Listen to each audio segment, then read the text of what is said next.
Guys, welcome to our new YouTube vlog. और Monica और मैं दोनों आए हैं अवनी बेटा टेम्पल, और बहुत ही खूबसूरत जगह है। मैं आपको थोड़ी देर में व्यू दिखाऊंगा यहाँ से, कितना सुंदर है। हाँ, ये एक्चुअली बहुत स्पेशल जगह है जो कि आगे आपको हम लोग स्पेसिफिक जगह ही दिखा के एक्सप्लेन करेंगे। तो चलिए चलते हैं।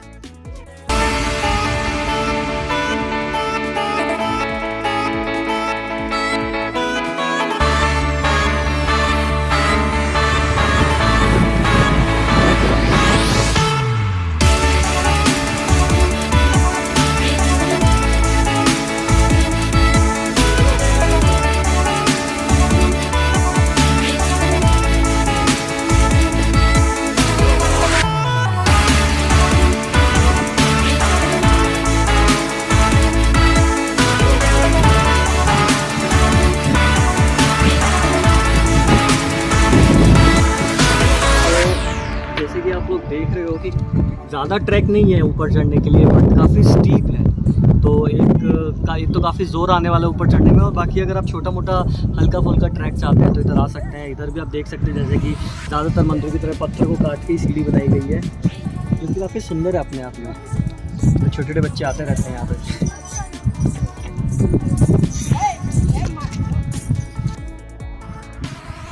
जय श्री रामचंद्र।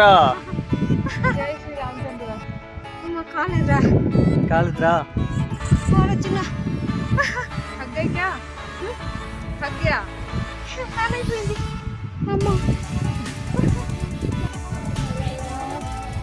ये बहुत ही स्टीप है, मतलब यहाँ पे, इसीलिए यहाँ पे रेलिंग्स भी दी गई है सो दैट आप इनको होल्ड करके आप ऊपर जा सको, क्योंकि ऐसे तो पॉसिबल नहीं है बिना होल्ड किए आप इजीली चल पाओ।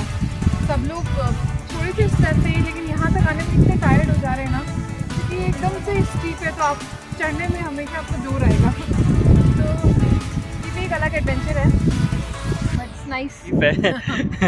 बार बार इधर इधर हम झूल रहे हैं। तो एक ओवरव्यू आपको दे देते हैं कि जैसे कि हम लोग आए हैं आज अवनी बेटा अवनी टेम्पल।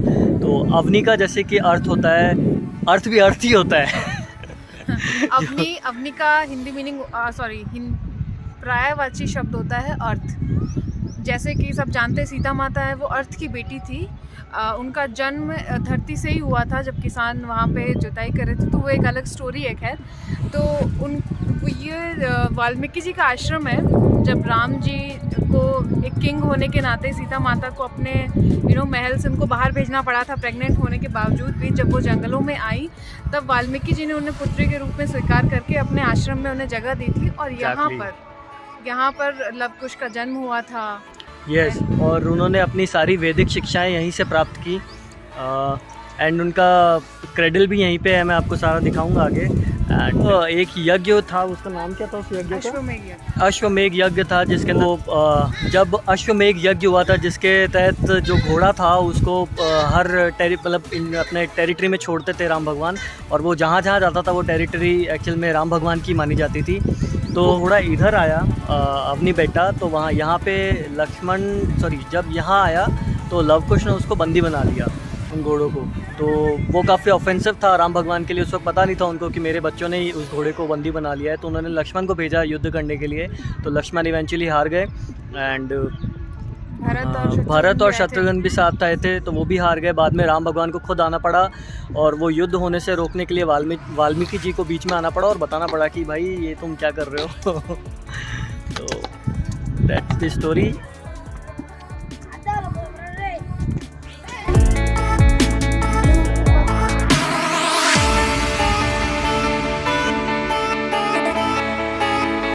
सबसे कम स्टेप मेरे ख्याल से इसी मंदिर के अंदर अभी तक हमने देखे हैं, और सबसे ज़्यादा स्टीप भी, एंड बहुत थका देने वाले हैं सीरियसली। आफ्टर 10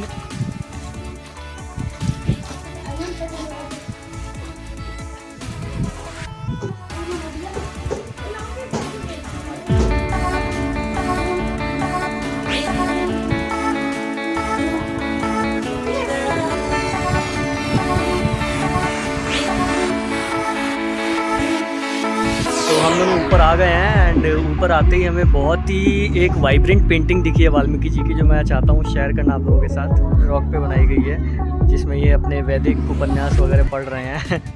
एंड हमारे जो लेफ़्ट साइड है एरो की तरफ, उसमें वाल्मीकि जी का मूल आश्रम की तरफ एरो किया हुआ है, तो हम अभी वहाँ चलेंगे और देखते हैं कि कहाँ रहते थे वाल्मीकि जी, कैसे, और सीता माता सीता माता का क्या क्या किया, कैसे कैसे जगह पे सब उनका रहे, कैसी जगह है, क्या है। तो काफ़ी कुछ है यहाँ देखने के लिए वैसे। एंड स्टिल यहाँ के लोकल गाइड है जो कि हमें काफ़ी देर से कह रहे हैं कि हमको कर लीजिए। वो हमें shoot बट भी मेरे नहीं ये करने समझ दे रहे नहीं आ हैं। रहा है कि लोकल गाइड जो है वो हिंदी तो बोलता नहीं, तो हम उसका करेंगे क्या। बट स्टिल कोई नहीं, और वो लोग हेल्प करना ही चाहते हैं मुझे लगता है। बट हमें कन्नड़ा नहीं आती, आई एम सॉरी। मंदिर है। तो सामने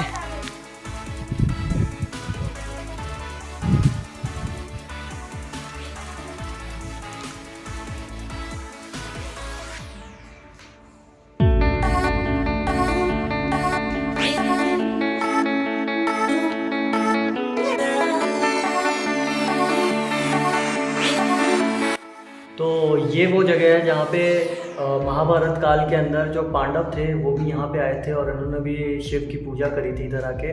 तो यहाँ पे पांडव भी आए थे। हाँ, जब युद्ध के लिए उनको निकाल दिया गया था तब वो यहाँ पे आके रुके थे कुछ समय के लिए।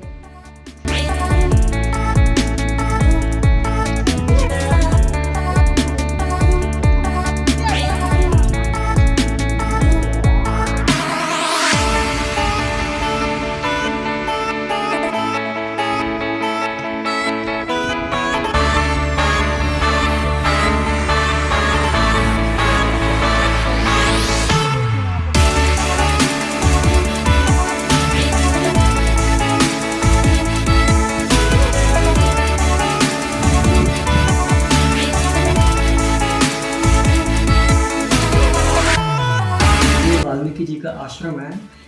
यही वो जगह है जहाँ पे सीता माता ने लव कुश को जन्म दिया था, और यहाँ पे जो वाल्मीकि जी थे वो मेडिटेट किया करते थे।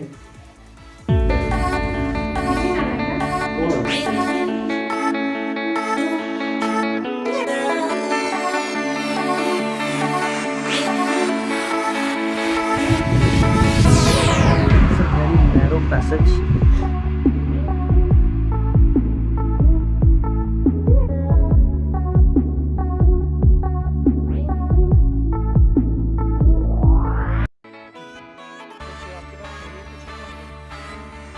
ये यहाँ की मिट्टी है जो वाल्मीकि जी यहाँ पे तब क्या करते थे कि लव कुश ने यहाँ पे जन्म लिया, और ये बहुत पवित्र मानी जाती है। आपके घर में कोई बीमारी हो, कोई भी दुख हो, आप इसे घर पे ले जाके अपने मंदिर में रखिए और पूजा करिए। आपके घर में बहुत पॉजिटिविटी आ जाएगी और आपकी सारी ये जो बीमारियाँ, यहाँ के लोग मानते हैं कि बीमारियाँ सब दूर हो जाएंगी। तो ये बहुत पावरफुल मिट्टी है, तो हमने भी ले ली है एक बैग में और हम भी इसे मंदिर में रखने वाले हैं। ये वाल्मीकि जी का मंदिर है, जैसे कि आप देख सकते हैं उनका पत्थर से बनाया गया है। एक्चुअली में यहाँ पे वाल्मीकि जी रहते थे और वो मेडिटेशन करते थे यहाँ पे, और अंदर ही लव कुश का एक बहुत छोटा सा पैसेज बनाया हुआ है, अंदर लव कुश का जन्म हुआ था। तो ये बहुत ही सुंदर सी जगह है, मतलब पहाड़ पे अंदर जहाँ वो मेडिटेशन करते थे। दिस इज द बेड, और आप इसको बोल सकते हो विश्राम की जगह। ये उनका प्लेस है, वो यहीं पे विश्राम भी करते थे, यहीं पे अपनी जो भी साधना भी करते थे। जैसा कि सब जानते हैं वो बहुत बड़े ज्ञानी थे, बहुत कुछ लिखते थे, तो वो यहीं पे बैठ के सारी चीजें किया करते थे। स्पेशली ये जो केव है, ये जो जगह है, वो वाल्मीकि जी की है।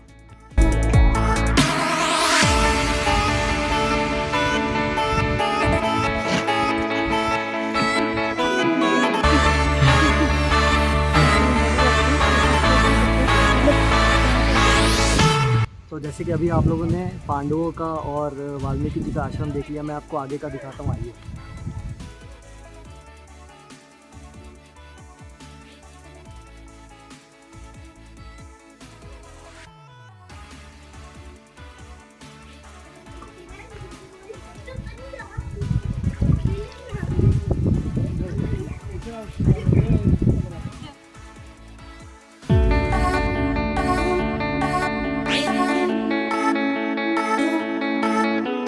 तो यहाँ नीचे है सीता माँ पलाड़ा, जिसका मीनिंग तो मुझे अच्छे से नहीं समझ में आया, इन्हीं से पूछिए। इधर सीता माँ घर हाँ, पात्रा सामान सभी है।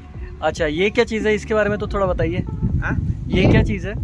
ये लवा कुश का दूध दूध पीने के लिए। का पत्र। हाँ, पात्रा पात्र है। या कपड़ा वॉश करना, वॉश करने का। या इस तरफ हमारे जो है ये सीता माता यहाँ पे अपने डेली यूज़ के लिए पानी यूज़ करती थी, जैसे लव कुश के कपड़े धोना और अपने कपड़े वगैरह धोना, इन सब के कार्य के लिए।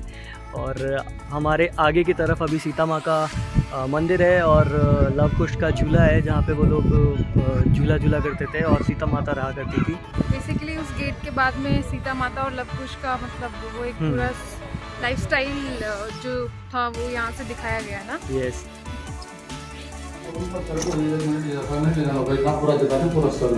पूरा हिंदी हाँ हाँ ठीक है एक मिनट इधर ऊपर लव कुश को जोड़े में इधर में बैठते हैं सीता माता घर में लव कुश को दो झूला लव को कुश को इधर है देखो मैडम लव को कुश को दो झूला है अक्षय पात्र को 3 फिंगर में रखना सीता माता प्रार्थना करना जंगल में 101 खाना इधर में आ रही मैडम हाँ अक्षय पात्र को 3 फिंगर में टेस्ट करना अभी 30 फिंगर है इधर करो टेस्ट करो सर अभी सिर में रखना नहीं ये एक नागर बिल्ला एक जड़ बिल्ला है सीता माता लव कुश को गर्म पानी स्नान करता है गर्म पानी अंडा है इधर में पत्थर में 3 बार सोना है 1 मिनट इधर सर देखो सर एक घर में अंडा है एक सोना है एक बार मिट्टी में सोना है एक बार को मेटल देखो सर हाँ 3 बार आ रही अभी इधर में ऊपर को चढ़ को 3 बार सोन इधर में आ रही सिंदूर में रखता नहीं सीता माता एक सिंबल है सीता माता ला इधर में सिंबल में एक सिंबल को सीता माता सिंदूर इधर है सिंबल एक सिंबल है पूरा खाना पात्र को सीता माता अक्षय पात्र को 101 अनाज अभी नीचे पत्थर नीचे है क्या वो ना विश करता नहीं रामायण घटों में जाना टाइम को आदमी आना जाना प्यार में टच कर को इधर में पूरा सोन इधर में पूरा इधर। तो इन शॉर्ट मैं आपको समझा देता हूँ, ये तो उन्होंने जो बोला एकदम एग्जैक्ट क्लियर तो नहीं हुआ बट जितना समझा मैं आपको बता देता हूँ। तो ये क्या हुआ था कि जब रामायण काल ख़त्म हो गया और जैसे कि आपने अंदर देखा कि सब कुछ वो बजा के दिखा रहा था, तो जब रामायण काल ख़त्म हुआ तो लोगों का आना जाना चालू हुआ। जब पांडवों का युग था तब आना जाना लोगों का चालू हुआ, तो इन सब चीज़ों को पाँव लगता रहा। जैसे इन्होंने बजा के दिखाया कि खाने के पात्र थे और सीता माता का श्रृंगार का भी सामान यहाँ पे था, सब कुछ मतलब उनका एक तरह से रूम था सीता माता का, झूले थे, झूला था, क्रेडल था, सब कुछ था। तो वो पहले सीधा था, तो यहाँ लोग आने लगे तो सब कुछ पाँव टच होते थे लोगों के। तो हनुमान जी ने क्या किया, लव कुश को अपने कंधे पे बिठा के इस पूरे रूम को उल्टा कर दिया, ठीक है, जिससे कि क्या है सब कुछ ऊपर की तरफ चला गया। तो वो अभी भी बजा के दिखा रहे हैं कि देखिए अभी भी यहाँ पे जो गर्म करने के बर्तन थे वो अभी भी बचते हैं और सब कुछ ऐसा दिखा रहे हैं कि ऊपर की तरफ ही सारा है। हाँ, लव कुश की प्रतिमा वैसी की वैसी रखी हुई है जो कि शिवलिंग के रूप में हमने देखी थी, और बाकी सारा सामान जो है ऊपर से ही दिख रहा है। जैसे कि कुछ भी उनके सामान रखने की चीज़ है, वहाँ पे कर्व है, वैसा का वैसा कर्व है। जैसे वो अलग अलग सिंदूर और वो जो सीता माता रखती थी अलग अलग जगह पे, वो अलग अलग जगह पे श्रृंगार का उनके सामान का है।